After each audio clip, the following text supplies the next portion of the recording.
The morning sun rose over the colony of Kepler 442b like any other day. Children laughed and played in the school courtyard while their parents worked in the farms and factories nearby. Dr. Park Ji-won watched her daughter Yoonji chase her friends around the playground, her heart warm with simple joy. Life on the colony was hard, but it was good. They were building something new here, something better. Nobody noticed the ships at first. They came from the dark side of the planet, staying low and quiet. The Valkyrie had been watching the human colony for weeks. They had studied these strange beings with their soft skin and their odd customs. The Valkyrie were insectoids, tall and efficient, with minds that calculated profit above all else. They had traded across the galaxy for thousands of years, and they knew value when they saw it. The human children were small and weak compared to the adults. The Valkyrie assumed this meant they were excess population, not valued by their society. Many species in the galaxy treated their young as expendable until they reached working age. The Valkyrie saw an opportunity. Small hands could work in tight spaces. Young minds could be trained easily, and these humans had no protection under galactic law. They were new, unknown, unimportant. Hive merchant Thexril commanded the raid personally. He had organized similar operations on 40 different worlds over his long life. This would be simple. His ships descended during the harvest festival when the adults were distracted and celebrating. The Valkyrie moved quickly and efficiently. Stun weapons dropped any adults who resisted. Cargo nets scooped up groups of children who were too confused to run. 8-year-old Lee Minho was eating candy when the nets fell over him and his classmates. He screamed for his mother, but the sound was lost in the chaos. All around him, other children cried and struggled as the Valkyrie lifted them into the waiting ships. The aliens clicked and chittered to each other in their own language, treating the children like boxes to be loaded and counted. Dr. Park Ji-won heard the screams and ran toward the school. She saw the alien ships hovering above the playground. She saw her daughter being carried up a loading ramp along with dozens of other children. Ji-won ran faster than she had ever run in her life, but she was too slow. The ramp closed. The ship lifted. Within minutes, all the Valkyrie vessels were gone, disappearing into the sky with 200 human children aboard. The colony's emergency alarms wailed too late. Messages were sent immediately to the nearest human defense fleet station, but it was 3 light-years away. Captain Han Dae-ho received the distress call aboard the UES Retribution and immediately ordered his ship to maximum speed. His crew worked frantically, but faster than light travel had limits. They would need 3 hours to arrive. Those 3 hours felt like 3 years to the parents left behind. Dr. Park Ji-won stood in the empty playground, surrounded by scattered toys and dropped candy. Other parents gathered around her, all of them stunned and broken. Some cried, some raged, some simply stood in silence, unable to process what had happened. Their children were gone, taken by aliens they had never even known existed. When Captain Han Dae-ho finally arrived, he found a colony in shock. His security team scoured the area and found evidence everywhere. The Valkyrie had been careless, confident in their superiority. They left equipment behind, scraps of netting, even a damaged scanner. Han Dae-ho's science officer analyzed everything while the captain interviewed witnesses. Park Ji-won told him everything she remembered. The ships, the nets, the cold, efficient way the aliens had worked. How they treated the children like cargo, not like people. Han Dae-ho listened with his jaw clenched tight. He was 45 years old and had served in the defense fleet for 20 years. He had fought pirates and smugglers, but he had never seen anything like this. His science officer brought him the analysis. The Valkyrie were known slave traders operating across dozens of systems. They were legally recognized by the Galactic Council and had trading agreements with hundreds of species. They dealt in surplus labor from primitive worlds. The human children were probably already being processed for sale. Han Dae-ho sent an immediate report to Admiral Choi Hyun-woo at Earth Command. The message was simple and terrible. 200 children taken by alien slavers. Valkyrie Empire confirmed, requesting orders. He watched the transmission speed toward Earth, knowing that even at light speed, it would take hours to reach headquarters and hours more to get a response. The colony's parents gathered in the main hall that evening. Han Dae-ho stood before them and told them the truth. He did not sugarcoat it. The Valkyrie were slavers. The children were likely scattered across multiple systems by now. Getting them back would not be easy. Some of the parents collapsed. Others demanded immediate action. Dr. Park Ji-won simply asked, "Will you bring them home?" Han Dae-ho looked at her and made a promise he did not know if he could keep. "Yes, we will bring them home." Back on Earth, the news hit like a nuclear bomb. Every media outlet broadcast the story continuously. Video footage from the colony's security cameras showed the Valkyrie ships taking the children. Images of Lee Min-ho and the others being loaded onto the alien vessel spread across every human world. The public reaction was instant and volcanic. Admiral Choi Hyun-woo convened an emergency session of the Human Colonial Council. Representatives from all 40 human star systems attended via hologram. The mood in the chamber was dark and dangerous. These were not soldiers but politicians, administrators, business people, yet every single one of them looked ready to declare war. Ambassador Kang Soo-min was already preparing to make contact with the Valkyrie Empire through official galactic channels. She was humanity's chief diplomat, experienced in dealing with alien cultures, but even she felt her hands shake as she drafted the message. "How did you politely ask for stolen children back? How did you negotiate with slavers?" The Valkyrie response came within a day. It was brief and dismissive. The children had been acquired legally under galactic salvage law. They were unclaimed resources from an unprotected world. If humanity wished to purchase them back, the price was 10 million credits per child. Otherwise, the matter was closed.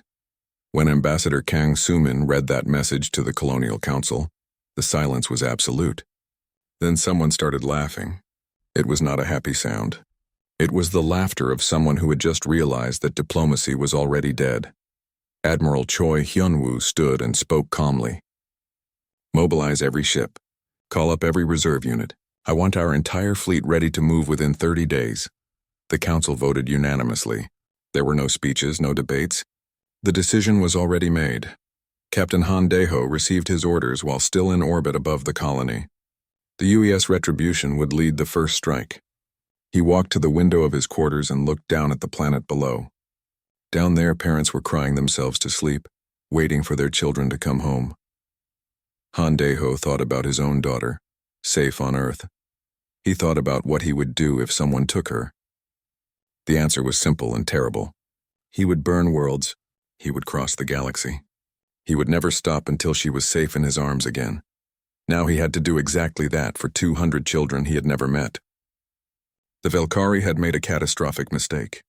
They had calculated profit and loss. They had analyzed risk and reward. But they had failed to understand the most important thing about humans. Touch their children and they would show you what monsters really looked like.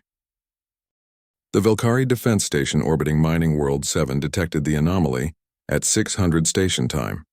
Multiple hyperspace signatures emerging at the edge of the system. The sensor operator was confused at first. They were not expecting any ships today. Then the contacts resolved on his screen. 8 human warships accelerating inward at combat speed. The operator activated the alarm, but he was not particularly worried. 8 ships against their orbital defense platforms and garrison fleet. The humans were either brave or stupid. The Valkyrie had 40 ships in this system alone. The station commander ordered the fleet to intercept and prepared to teach these primitives a lesson. Across 7 Valkyrie systems, the same scene played out simultaneously. Human ships emerging from hyperspace, driving straight toward the worlds where children were held. The Valkyrie mobilized their defenses with confidence. They had the numbers. They had galactic law on their side. This would be a short fight. They were right about it being short. They were wrong about who would win. Captain Han Dae-ho watched the Valkyrie fleet form up ahead of him. 40 vessels, mostly armed merchant ships with some dedicated defense platforms. His group had 8 warships. On paper, the Valkyrie had the advantage. But paper did not account for rage, and paper did not account for human engineering designed specifically to kill. All ships, weapons free. Target their engines first. We need some of them alive to surrender. Han Dae-ho's voice was cold and calm. This was not about glory. This was about getting through them to reach the children below. The Valkyrie fleet opened fire first, energy weapons splashing against human shields. The shields held easily. Human defensive technology had been developed assuming they would be fighting stronger enemies. The Valkyrie weapons barely made the shield indicators flicker. Then the human ships returned fire. and the Velkari learned what real warships could do. Kinetic accelerators launched projectiles at a significant percentage of light speed. The tungsten rounds hit Velkari shields like hammers hitting glass. The first 3 Velkari ships lost their shields in a single salvo. The second volley hit bare hull and punched straight through, destroying engines and leaving the vessels crippled and drifting. The Velkari commander screamed orders, trying to reorganize his formation. His ships scattered, attempting to flank the human vessels. But the humans moved like they had practiced this 1,000 times. Their formations were tight and coordinated. Their fire was accurate and devastating. Marine Sergeant O'Miray watched the battle from the dropship bay aboard the UES Retribution. She was 40 years old and had served for 22 years. She had 3 children back on Earth. When she heard about the kidnapping, she volunteered immediately. Now she was strapped into her armor, waiting for the word to deploy. Around her, 200 Marines checked their weapons and reviewed the assault plan. Their mission was simple. Get down to the mining complex. Find the children. Get them out. Anything that got in the way would be removed. Permanently. The battle in orbit lasted 30 minutes. The Velkari lost 22 ships destroyed or disabled. The human fleet lost 0. The Velkari commander, shocked and terrified, broadcast an unconditional surrender. Captain Han Deho accepted it with a simple response. Stay out of our way. The dropships launched immediately, falling toward the planet's surface like angry meteors. Velkari garrison forces on the ground mobilized to defend the mining complex, but their hearts were not in it. They had just watched their fleet get destroyed in half an hour. These humans were not the weak primitives they had expected. Commander Song Junho led the first assault team through the main entrance of the mining complex. The Velkari guards raised their weapons and Song Junho gave them one chance. Stand aside or die. Your choice. Some of the guards ran. Others tried to fight. They died quickly and efficiently. The human Marines moved through the complex like a storm, clearing each section with practiced precision. They had trained for hostage rescue in hostile environments. This was what they were built for. O'Miray's squad found the first group of children in a dormitory. 20 kids ages 6 to 12, all of them dirty and scared. Some were crying. Some just stared with empty eyes. O'Miray took off her helmet so they could see her face. We're here to take you home, she said gently. You're safe now. A little girl asked, Are you real? Or am I dreaming? O'Miray felt her heart break and knelt down to the child's level. I'm real. This is real. We came for you. All of you. Dr. Nam Siwoo moved through the dormitory with his medical team, scanning each child for injuries and illnesses. What he found made him angry in a way he had never experienced before. Malnutrition, chemical burns, broken bones that had healed wrong, trauma both physical and mental. These children had been worked like machines and treated worse than animals. In the mines below, Lee Minho heard explosions and gunfire echoing through the tunnels. The Velkari guards were shouting in their language, running toward the sounds. Lee Minho gathered the other children around him. Over the past month, he had become their unofficial leader. He was only 8, but fear and pain had made him older. Something's happening, he told the others. Hide and stay quiet, but he did not hide. Instead, he found a piece of metal and started scratching marks on the tunnel walls, arrows pointing toward where the children were held. Numbers indicating how many. He had seen enough guard patterns to know the safe routes out. If someone was coming to rescue them, he wanted to help. Commander Song Junho found the arrows and followed them deeper into the mine. He found Lee Minho still scratching marks on the wall, his hands bleeding from gripping the sharp metal. Song Junho stared at the small boy who had turned himself into a guide for rescuers he did not even know were coming. Are you Lee Minho? Song Junho asked, recognizing him from the mission files. Lee Minho looked up at the armored Marine and started crying. Are you here to take us home? Song Junho picked the boy up in his arms. Yes, we're taking all of you home. The extraction took 6 hours. Marines swept every tunnel and every room, finding children hidden in work areas and locked dormitories. They found all 37 children assigned to this facility. Some could walk. Some had to be carried. All of them were put on dropships and lifted to the waiting warships above. Across the 7 Velkari systems, similar scenes played out. Human forces overwhelmed local defenses with shocking speed and efficiency. The Velkari tried to use the children as hostages in 2 locations. Captain Han Deho's response was broadcast across all frequencies. We will go through you.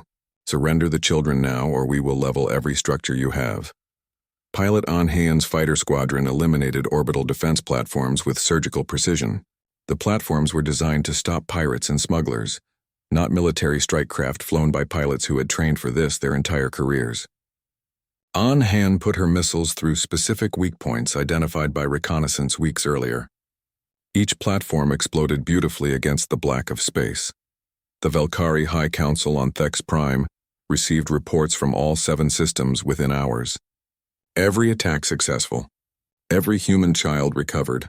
Velkari losses in the hundreds. Human losses, 0 combat casualties. It was impossible. It was insane. It was terrifying. They tried to contact the Galactic Council demanding intervention, but the human fleet had jammed all long-range communications from the invaded systems. No one outside Velkari space knew what was happening yet. The High Council was alone with their fear. News of the attack spread through Velkari territory like fire.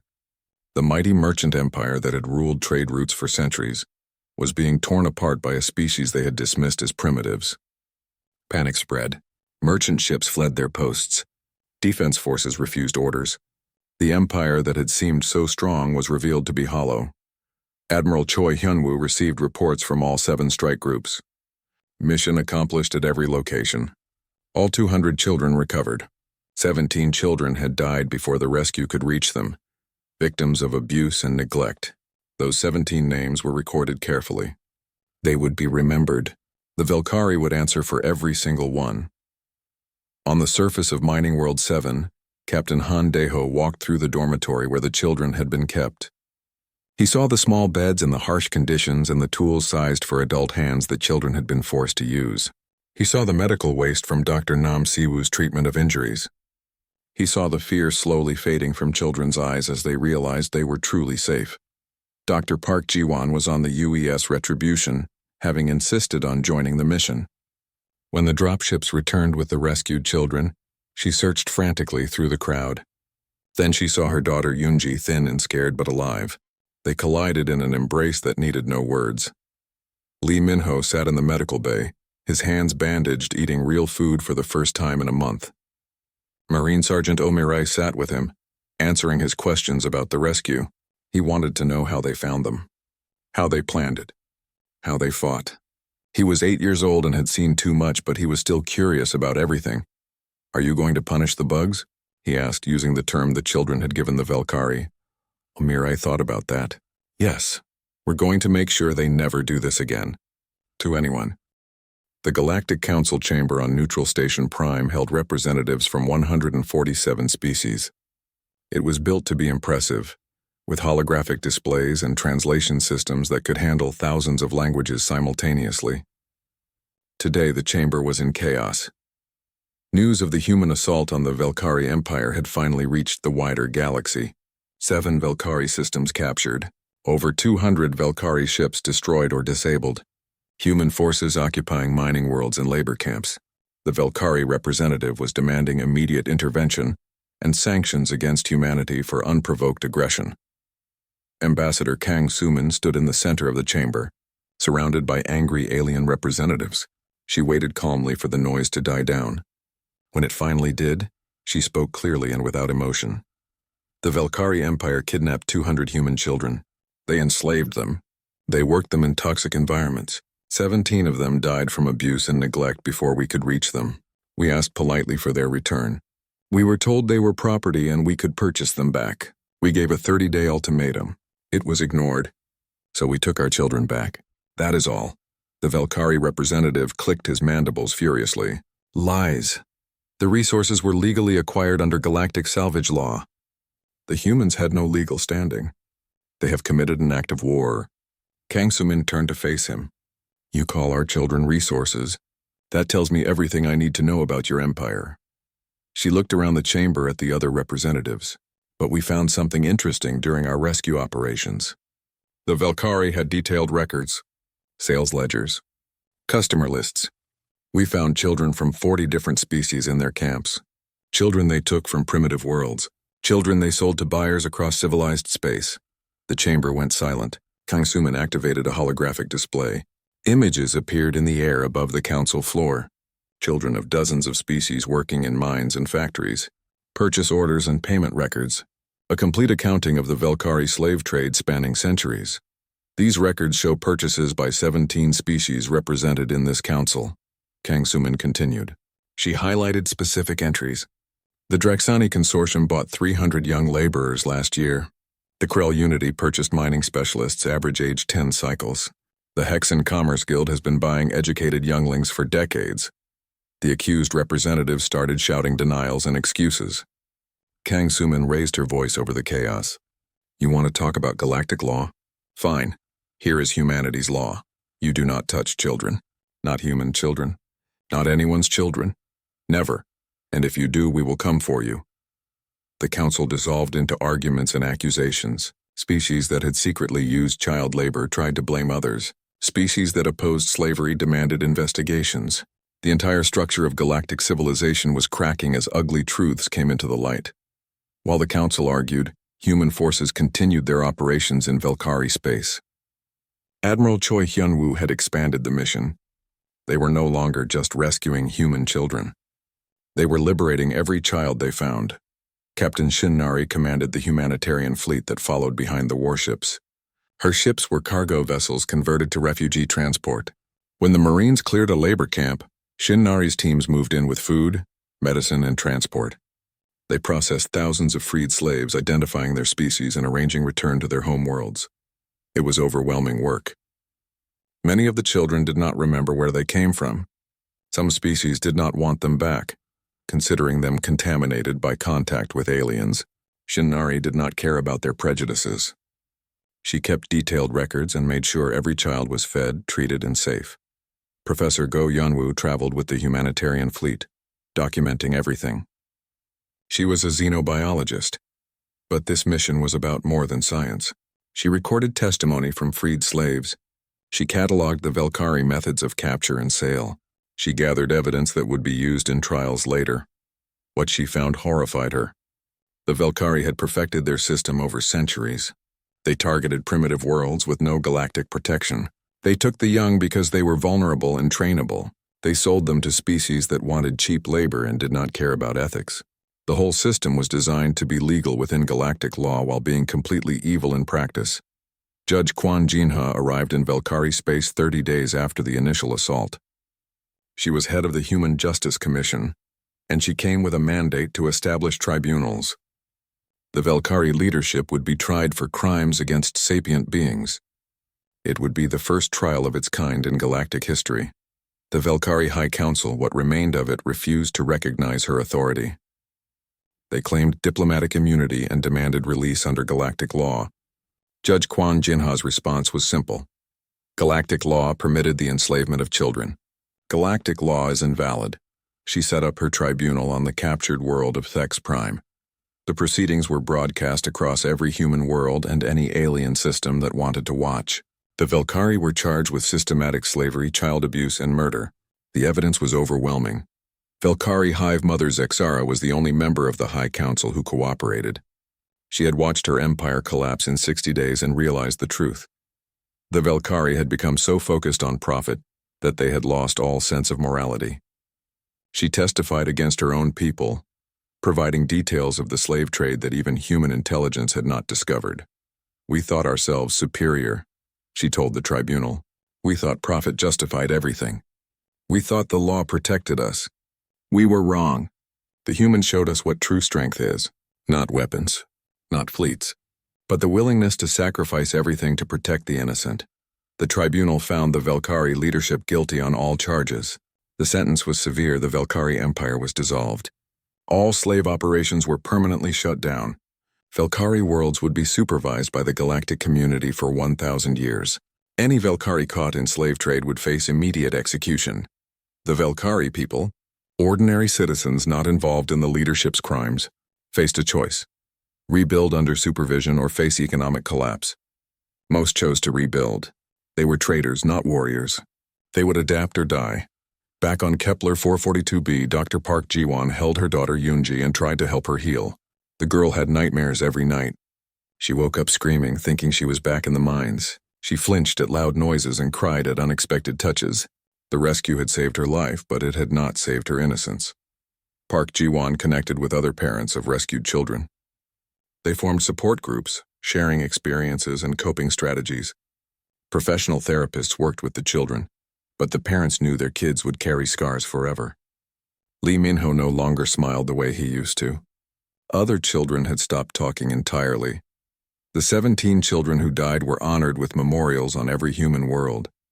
Their names were carved into stone monuments. Their faces were displayed on eternal holographic markers. Humanity swore that those 17 would be the last human children ever lost to slavery. Admiral Choi Hyun-woo returned to Earth after 90 days in Valkyrie space. He was greeted as a hero, but he did not feel like one. He had ordered attacks that killed thousands of Valkyrie. Most had been soldiers or slavers, but some had been civilians caught in the crossfire. War was never clean, even when the cause was righteous. He wrote letters to the families of every human service member who had been injured in the campaign. 47 wounded, mostly from accidents during ground operations. 0 deaths. They had been lucky or skilled or both. But Choi Hyun-woo knew luck eventually ran out. Next time they might not be so fortunate. Captain Han Dae-ho received a promotion and a medal, but what he remembered most was Lee Min-ho asking if they were going to punish the bugs. The boy had looked at him with eyes that had seen too much. Han Dae-ho had promised they would make sure it never happened again. Now he had to keep that promise. The human fleet began a new mission: protection patrols across known space. Any report of child slavery was investigated immediately. Any confirmed case was met with immediate military response. Humanity appointed themselves the galaxy's protectors of children, and they had proven they had the force to back up that role. Other species reacted in different ways. Some welcomed human protection and signed formal treaties. 23 species requested human military presence in their space. They had their own problems with slavers and predators, and they wanted humanity's help. Other species resented human interference. They saw humans as upstarts, primitives who had gotten lucky against the weak Valkyrie. They plotted and schemed, looking for ways to put humanity back in their place. They would learn the same lesson the Valkyrie learned, but not yet. That would come later. The Galactic Council tried to censure humanity for violating Valkyrie sovereignty. The vote failed when 40 species walked out in protest. The Council's authority, built on thousands of years of tradition, cracked under the weight of exposed hypocrisy. How could they punish humanity for stopping slavery when half their members were slavers themselves? A new order was forming, built on principles the old galactic powers had forgotten or never learned. Ambassador Rin Myung-hee had been a diplomat for 30 years, but nothing in her training prepared her for this moment. She stood in the grand chamber of the Valkyrie High Council on their capital world of Thex Prime, surrounded by towering insectoid beings who looked at her with compound eyes that showed no emotion she could read. The chamber was massive and cold, built to intimidate visitors. It worked, but Rin Myung-hee kept her voice steady as she presented humanity's demands. The 200 children you took from Kepler 442b must be returned immediately. They are citizens of the Human Colonial Alliance. Taking them was an act of war. The Valkyrie High Merchant clicked his mandibles in what might have been laughter. War? You speak of war over salvaged resources? These younglings were unguarded, unclaimed on a world with no registered ownership. By galactic law, they are legal salvage. We have already processed them for sale. Rin Myung-hee felt her blood turn cold. Processed? They are children. They are people. You cannot sell people. We sell labor contracts, another council member corrected. Perfectly legal across 1,000 systems. Your species is new to galactic society. Perhaps you do not understand how things work here. Many species utilize juvenile labor. It is economically efficient, Rin Myung-hee wanted to scream. Instead, she kept her diplomatic mask in place. Humanity does not accept this. Return the children within 30 days or face the consequences. The Valkyrie Council members looked at each other. Some made clicking sounds that might have been communication or might have been amusement. The High Merchant turned back to her. We are willing to negotiate. We paid acquisition costs for these resources. If humanity wishes to purchase them back, the price is 10 million credits per unit. That is 2 billion credits total. A fair price, Rin Myung-hee stared at him. They were treating children like furniture, like cargo, like things. They are not for sale. They are ours. Give them back or we will take them back. The High Merchant's mandibles spread wide. Take them back? Ambassador, your species has 57 military vessels according to our intelligence. We have over 300 ships in our merchant fleets alone, many armed. You have colonies on 40 worlds. We have mining operations on 400. You are small, new, weak. We suggest you accept reality and negotiate in good faith. Rin Myung-hee delivered humanity's final ultimatum. 30 days. Return every child, or we will come for them. Then she turned and left the chamber before they could see her hands shaking. While diplomacy failed in the open, other humans worked in the shadows. Kim Tae-jun was one of humanity's best intelligence officers. He did not wear a uniform or carry a gun. He wore civilian clothes and carried information, which was far more dangerous.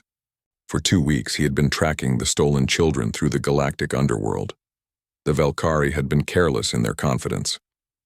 They advertised the children on slave trading networks, listing them by age, size, and physical capabilities.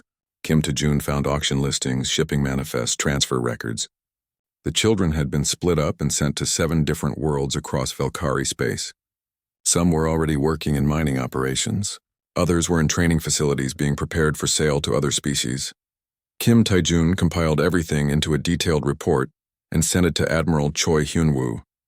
7 worlds, 200 children, locations confirmed. He included images captured by surveillance drones that Yoon Seora, an investigative journalist, had smuggled into the facilities. Yoon Seora had risked her life going undercover in Valkyrie space. She posed as a labor contractor interested in purchasing young workers.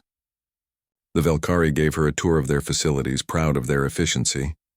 She saw human children in hazard suits working in toxic mines. She saw them in cramped dormitories, exhausted and scared. She saw Lee Min-ho, the 8-year-old boy from Kepler 442b, his hands bleeding from operating machinery meant for adults.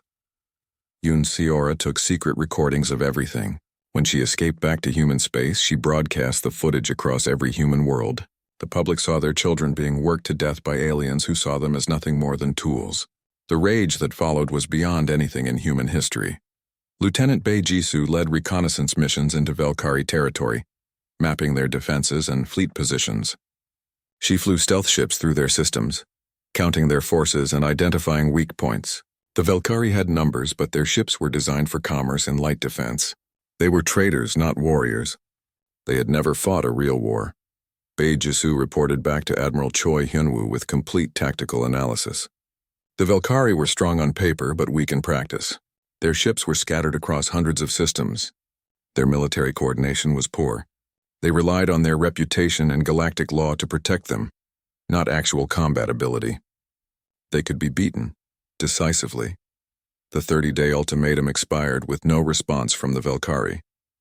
Ambassador Rin Myung-hee made one final attempt, broadcasting a message directly to the Valkyrie High Council. This is your last chance. Return our children now. This is not a negotiation. This is a warning.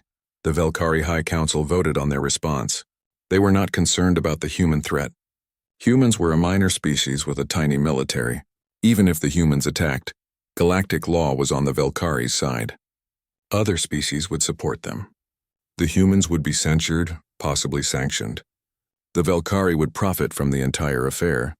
They sent their official response to Ambassador Rin Myung-hee. The Valkyrie Empire rejects humanity's demands. The resources in question were legally acquired and will not be returned. Any military action by humanity will be met with force and will be reported to the Galactic Council. We consider this matter closed. When that message reached Earth, Admiral Choi Hyun-woo read it once, then set it aside. He looked around the command center at his staff. Mobilization is complete? Yes, Admiral. 57 ships ready for combat. Special Forces teams assembled. Marine battalions loaded. We can launch within 6 hours. Admiral Choi Hyun-woo thought about the children working in toxic mines. He thought about the parents back on Kepler 442b, who had not slept properly in 30 days. He thought about the Valkyrie Council members clicking their mandibles in amusement at humanity's pain. Launch in 3 hours, he said. I want every ship in position simultaneously. 7 targets. We hit them all at once. Captain Han Daeho stood on the bridge of the UES Retribution, watching his crew prepare for combat. His ship would lead the assault on the primary labor world where the most children were being held. He had handpicked his crew for this mission. Every single person aboard had volunteered. Many of them were parents themselves. His weapons officer reported all systems ready. His helm officer had the course plotted. His Marine commander reported his troops were prepared to deploy. Handeho looked at the countdown timer. 2 hours until launch. 2 hours until humanity showed the galaxy what happened when you hurt their young. Across human space, families gathered around their screens to watch the fleet depart. There were no celebrations, no cheering crowds. People watched in grim silence as 57 warships powered up their engines and prepared to jump to faster-than-light speed.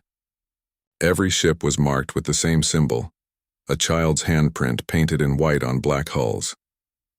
In the labor camps on the 7 Velkari worlds, the human children did not know help was coming. Lee Minho worked his shift in the mines, his small hands operating controls that hurt his fingers. He thought about his mother. He wondered if she was looking for him. He wondered if anyone was coming to save them. Above the planet, Velkari guards monitored their sensors lazily. Nothing ever happened here. These were just labor camps on quiet mining worlds. The slaves were secure. The profits were steady. Another boring day. They did not see the human fleet emerging from hyperspace at the edge of the system. They did not see the 57 warships accelerating toward their worlds at combat speed. They would not see them until it was far too late. Admiral Choi Hyunwoo sat in his command chair aboard the fleet flagship and watched the tactical display. 7 strike groups, 7 worlds, 200 children. He opened a channel that broadcast to every ship in the fleet. This is Admiral Choi Hyunwoo. We are not here for conquest. We are not here for revenge. We are here for our children. Bring them home. All of them. Whatever it takes. The fleet jumped to hyperspace, disappearing from human territory in a flash of light. When they emerged, the Velkari Empire would learn a lesson that would echo across the galaxy for generations. Humanity could be reasoned with. Humanity could be negotiated with. Humanity could be friends with many species, but touch their children and humanity would show you what extinction looked like. 5 years after the Velkari War, the galaxy looked very different. Captain Han Daeho stood on the bridge of his new ship, the UES Guardian, and watched the stars outside. His ship was part of the Human Protection Fleet, a force dedicated specifically to responding to reports of slavery and trafficking. In 5 years, they had responded to 137 incidents across known space. The slave trade had not disappeared completely.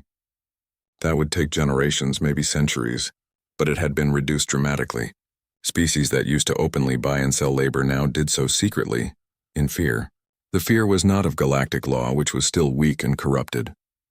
The fear was of humanity showing up with warships and questions. Han Daeho was 50 years old now, and he looked tired. The past 5 years had been spent jumping from crisis to crisis. Every time they thought they had made progress, they discovered a new trafficking network or a new species exploiting the vulnerable. The fight was endless, but he kept fighting. They all did, because the alternative was going back to a galaxy where children could be bought and sold like tools, and humanity had decided that was unacceptable. Lee Minho was 13 now, almost as tall as his mother. He traveled across the galaxy giving speeches at schools and government assemblies. He talked about his experience not to gain sympathy but to educate. Many species simply did not understand why humans cared so much about children. Lee Minho helped them understand. We care because we are weak when we are young, he told an assembly of alien diplomats on Neutral Station Prime. Humans take many years to grow up. We are helpless as babies. We are vulnerable as children. So we evolved to protect our young with everything we have. It is not just love. It is survival instinct burned into our biology. He paused and looked around the room. But here is what we learned. All children are vulnerable. Not just human children. Your children. Everyone's children. They cannot defend themselves. So someone must defend them. If you will not do it, we will. The speech was broadcast across 100 systems. Some species called Lee Minho wise beyond his years. Others called him damaged by his trauma. He did not care what they called him. He just wanted them to stop hurting kids. Dr. Park Ji-won ran a recovery center on Earth that specialized in treating rescued children from all species. She had started with just her daughter Yoonji, trying to help her heal. Now she had a staff of 300, and treated thousands of patients from across the galaxy. The trauma patterns were similar regardless of species: fear, anger, nightmares, loss of trust. Yoonji was 16 now and helped at the center as a volunteer. She still had bad days when the memories came back too strong. But she had learned to cope, and she wanted to help others do the same. She was studying to become a therapist herself, planning to dedicate her life to healing the damage that slavery caused. Admiral Choi Hyun-woo had retired from active military service 2 years earlier. Now he wrote and spoke about the war, trying to capture the lessons learned. His memoirs were titled The Price of Principle and became required reading at military academies across human space. In the book, he was honest about the moral weight of his decisions. He had ordered attacks that killed thousands. Most had been guilty of terrible crimes, but some had been innocent people in the wrong place. He wrote about the nightmares he still had, seeing Velkari civilians fleeing from bombardments. He wrote about the crushing responsibility of being right and violent at the same time. "We did the right thing," he wrote in the final chapter. "I believe that completely. But doing the right thing still cost lives, still created orphans and widows, still burned worlds and broke economies. Right does not mean easy. Right does not mean clean. Right just means necessary, and someone has to pay the price." The book made some people uncomfortable. They wanted simple stories of heroes defeating villains. Choi Hyun-woo gave them complicated truths about good people doing terrible things for justified reasons. But the military officers who read it understood. War was never simple, even when the cause was pure. Ambassador Kang Suman had become one of the most powerful figures in galactic politics. She led the movement to reform galactic law and create real protections for vulnerable populations. It was slow, frustrating work. Species that had exploited others for centuries did not want to change. They argued tradition, economic sovereignty. Kang Suman argued morality, backed by the implied threat of human military intervention. She negotiated treaty after treaty, building a new framework that protected the innocent. It was not perfect. It had loopholes and compromises, but it was better than what came before. She worked closely with Judge Kwon Jin-ha, who had established the Permanent Tribunal for Crimes Against Sapient Beings. The tribunal had prosecuted 300 cases in 5 years. Slavers, traffickers, and those who profited from exploitation faced real consequences now. The galaxy had a justice system with teeth, and those teeth were backed by human warships. Kim Tae-jun's intelligence network had become legendary. He had agents and contacts across 1,000 systems, all feeding him information about trafficking and slavery. When he found something, he sent the data to the protection fleet. The fleet investigated. If the reports were confirmed, they acted. The network prevented more slavery than it stopped. Most traffickers, knowing they might face human intervention, simply found other businesses. The smart ones retired to quiet worlds and stayed quiet. The stupid ones tried to continue operating and ended up in Judge Kwon Jin-ha's tribunal. Commander Song Joon-ho had transitioned from special operations to training. He ran a program that taught other species how to conduct rescue operations. 20 different alien militaries had sent personnel to train with him. He taught them tactics, but more importantly, he taught them philosophy. "You have to care more than they do," he told his students. "The slavers are doing it for profit. You are doing it to save lives. That means you have to be willing to take risks they would never take. You have to be willing to go through hell to pull someone out. If you're not willing to do that, you will always lose." His students learned to fight like humans, which terrified their enemies. The human approach to combat was not about superiority or technology. It was about refusing to give up. It was about pushing through pain and fear, because someone needed saving. Other species could learn the tactics, but the mindset was harder to teach. Yoon Seora continued her investigative journalism, now with official press credentials from 30 different governments. She broke story after story about hidden slavery, corrupt officials, and systematic exploitation. Her work made her enemies, but it also made change. 7 governments fell because of her investigations. Dozens of trafficking networks were exposed and destroyed. She won the Galactic Press Freedom Award 3 years in a row. At the ceremony, she dedicated her awards to the children still suffering in places she had not yet found. "There are more of them out there," she said. "Kids working in mines and factories and brothels. Kids being hurt right now while we celebrate. I will find them. And when I do, the fleet will come. That is my promise. The Velkari people had rebuilt their civilization under supervision. The new generation of Velkari leadership rejected the old ways completely.